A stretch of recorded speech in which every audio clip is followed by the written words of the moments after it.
দেখুন, গোটা দিন ড্রামার পর এই রাত্রি 8টার সময় 1804 জনের একটা লিস্ট বেরোলো।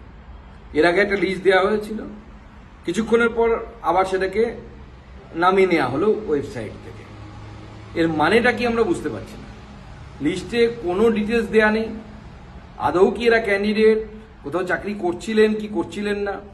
আর এত কম সংখ্যায় যদি অযোগ্য প্রার্থী হয়, এটাও বিশ্বাসযোগ্য বলে আমাদের মনে হচ্ছে না। এতদিন আমরা তো পেপার পত্র পত্রিকায় অনেক বেশি শুনেছি। তার থেকেও বড় প্রশ্ন হচ্ছে যে যদি এই লিস্ট সুপ্রিম কোর্টের ধ্যাতানিতে এসএসসি তার পকেট থেকে বের করলো, তার মানে এসএসসির কাছে এই লিস্ট আগে থেকে ছিল। যদি আগে থেকে থাকে তাহলে কেন কলকাতা হাইকোর্টের সিঙ্গেল বেঞ্চে বা ডিভিশন বেঞ্চে বা পরবর্তী সময় সুপ্রিম কোর্টে যখন শুনানি চলছিল সেই সময় কেন এই লিস্ট বের করা হয়নি?